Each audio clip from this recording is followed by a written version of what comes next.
What is our second main topic today? Ooh, this is a good one.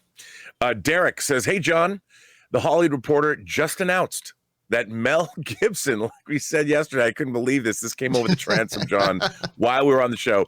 Mel Gibson is the first actor signed on to the John Wick prequel. What do you think of Mel Gibson joining the Continental? Of course, Movie Web said, well, first of all, I think this is kind of bonkers.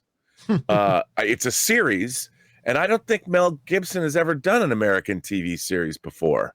Oh, that's a really good point. I'm not sure, because like the first movie I remember seeing him in, obviously was Mad Max, and then he did Gallipoli. So I don't know if he's ever been in an American television series. But the fact that they hired look, I've always loved, despite his issues, like so many people in their lives have issues. You know, Robert Downey Jr. got over his issues.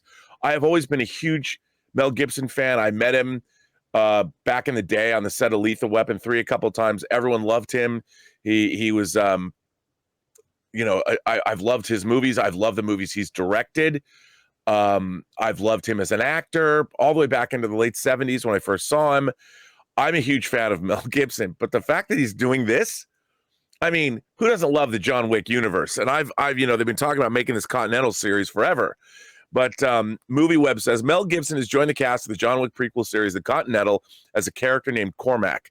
The 3-part series will be set in 1975 in New York, where Winston Scott is forced to face the past he believed he had long since left behind as he attempts to take control of the notorious hotel, which already has a reputation as a meeting place of the world's most dangerous criminals in the world.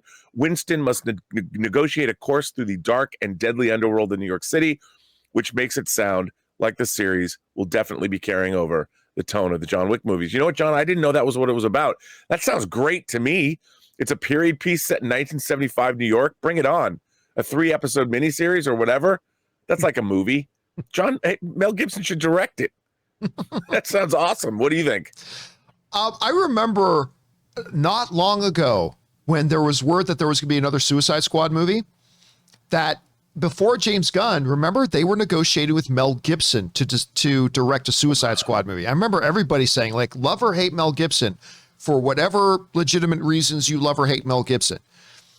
Everybody had to acknowledge that would have been, to use the word again, Rob, bonkers.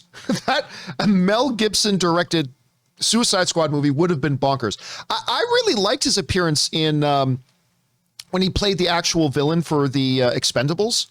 I thought he was menacing and all that kind of stuff. If he can bring that to this, I think that could be pretty interesting. Look, I'll just go back to the first John Wick film.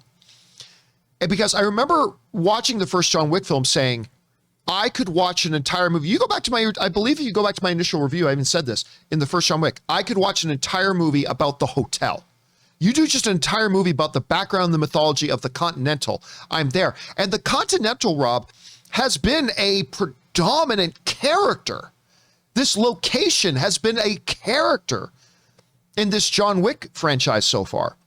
And it's every time they go a little bit deeper into the mythology of it, went a little bit off the rails a bit in John Wick 3, but still, I've just grown more and more fascinated by it. I am curious about the 3-episode series. Okay, that's kind of neat, I guess. So I think if nothing else, Rob, I think everybody can agree that this is a very interesting choice. I think everybody can agree it's a very interesting choice.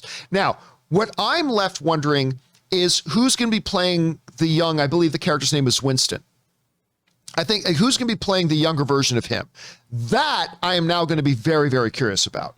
I'm going to be dying to see who they're going to get that. I'm assuming Cormac is probably going to be the antagonist of the film, of the series, played by Mel Gibson. So if nothing else, it's going to get people talking for good and bad reasons. And if nothing else, it's a very interesting choice. Question is for you guys.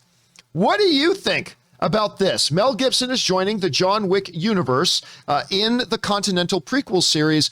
Good move, bad move, fascinating move, terrible decision. I don't know. Whatever you guys are thinking, jump down into the comment section below and let us know your thoughts.